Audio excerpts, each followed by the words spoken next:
Good morning, everybody. Now, there's so much going on every day. It's very difficult to keep up with everything, but Ukraine is about to come back as one of the major stories this month, I think. What the mainstream media has been telling everyone in the West over the last 2 months or so is that Russia is losing. The Ukrainian forces have taken back most of Kharkov Oblast. They've taken back the city of Kherson, and they pushed the Russians to the east side of the Dnieper River. And they're going to make more advances, and they're going to win. And they're even putting out pieces which are completely ridiculous, like Putin's got cancer, Putin's ill, Putin fell down the stairs, and all kinds of other ridiculous things, none of which are true whatsoever. We need to remember at all times the Western mainstream media are narrative spinners. They don't report the news. They are spinning propaganda which suits the global elites that are now basically parasites in the Western structure of governments. We need to get rid of them. That's a whole other story about the New World Order, etc. But what's happening is something very significant at the moment. Russia is pushing ahead in the Donbas area. And it's happy to take things very slow and very steadily. They've got their aims and they know exactly what they want to do. Now, if you're following some of the really, really good channels like Military Summary Channel and so on that give you an update of exactly what's happening on the ground every day, you'll know that for the last few months, the Russian forces together with the Donetsk People's Republic Army have been trying to take the city of Bakhmut, which is a key city in the Donbas, and they haven't been able to do that for 3 months because there's been fierce resistance, and the Zelensky regime forces have been bulked up with lots of money and lots of weapons by NATO countries, something which I said from the beginning is something that NATO countries should not be doing, the UK and my country should not be doing, because it's nothing to do with us.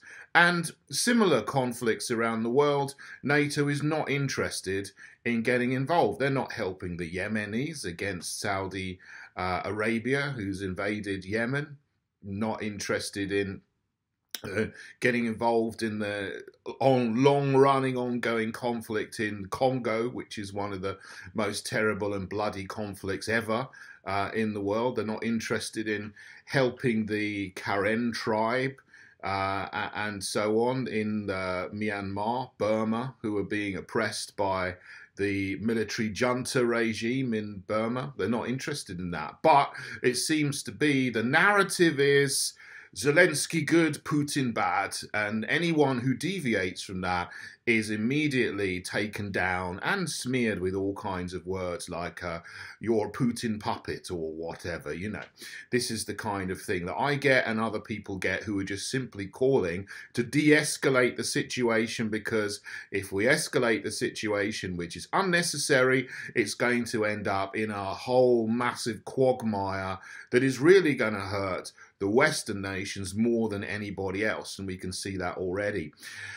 But what's happening now is that the city of Bakhmut is about to be taken by the Russian forces, and this is a key city in the Donbas. They've been working on cracking the city for 4 months, and it's just about to happen now. And it's so inevitable that actually the UK Ministry of Defence has put out a statement saying that they expect the Russians are going to capture Bakhmut imminently. But they say this will only be a symbolic victory and not a strategic victory. It's a costly offensive, they say, which has limited tactical value. But then they go on in almost the same sentence and they say, but it could be a strong staging post to threaten the larger urban areas of Kramatorsk and Slovyansk, the 2 biggest cities in the Donbas that have yet to be captured. And Kramatorsk, which is just a few kilometers on up the road from Bakhmut, is the center of the Ukrainian army, the Zelensky forces, or Donbas operations, their headquarters. So if the Russians take Bakhmut, or when the Russians take Bakhmut, that is not just a symbolic event. That will be a key strategic moment, a turning point in the whole special military operation, conflict, war, whatever you like to call it. I know different people with different opinions call this a different thing. So far from being a situation where the Russian army is defeated, they're pushing ahead in the places that they want to push ahead. And this is significant now because it's the middle of winter. And this is the time where this really does work in favor of the Russian army, because they're used to operating in the cold. NATO countries are just simply not used to the cold, harsh Russian, Ukrainian winters they've got. The Americas sent its 104th Airborne Division to Romania to acclimatise, and who knows what on earth the plans they've got for them to perhaps intervene and get American troops into Ukraine at some point. I hope not, because that would be another escalation, which would be completely ridiculous and counterproductive, I think.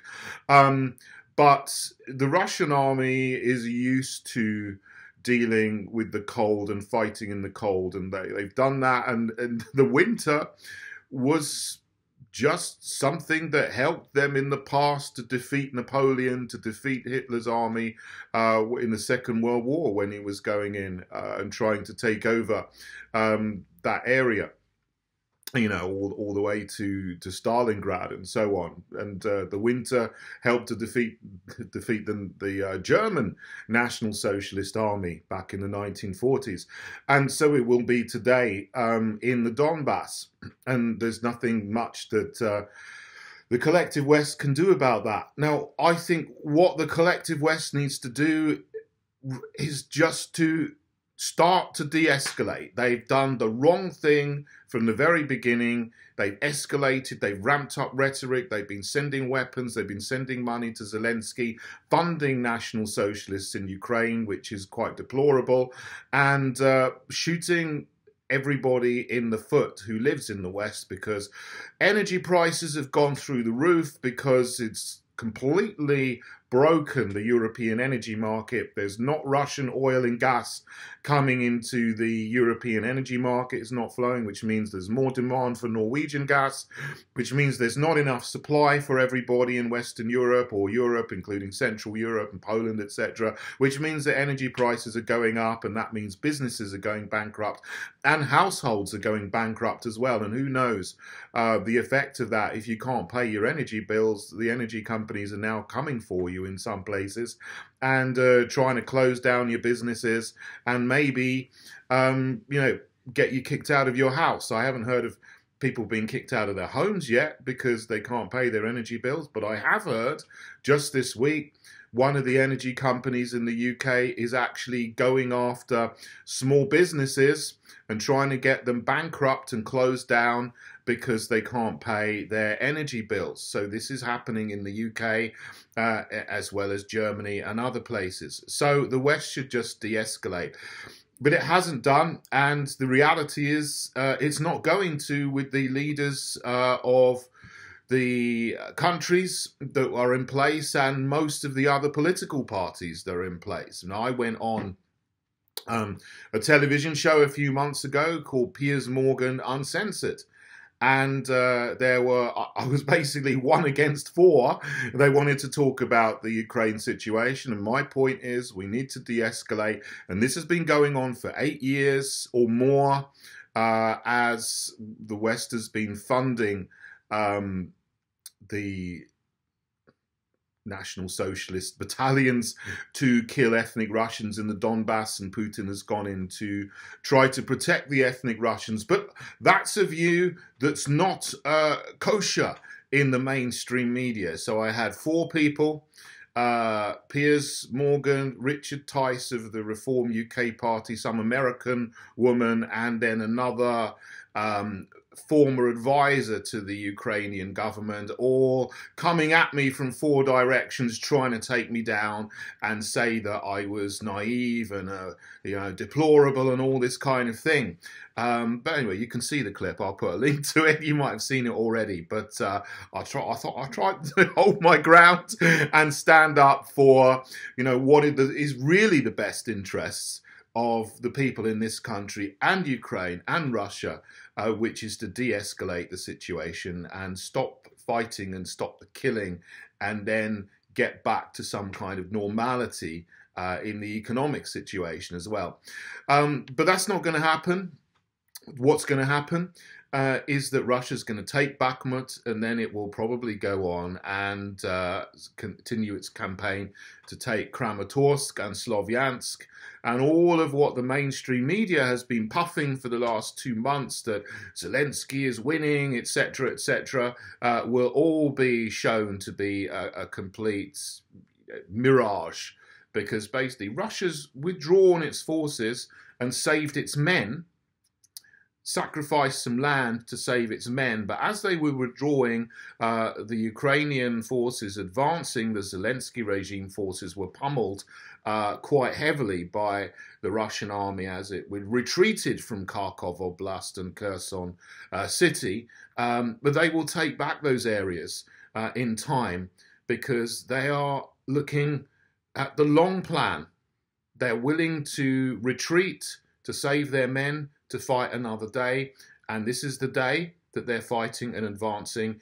In the winter, the ground is hard. Russian tanks can roll across the Donbas steppe quite easily, and the Zelensky regime forces are not going to be able to stop them, even to the point where the British Ministry of Defence, which puts out propaganda every day about how the collective West supporting the Zelensky regime forces are winning, even they are admitting that Bakhmut is about to fall. And that then leaves the door open for Russia to further advance into the Donbas and take over the whole of Donetsk Oblast, which has been one of their main goals of what they call the special military operation. So Ukraine is about to become big news again over this month, so be prepared for it. But what I would say, as always, is it's never too late to sit down and stop the war and stop the killing, and that's what we should be doing,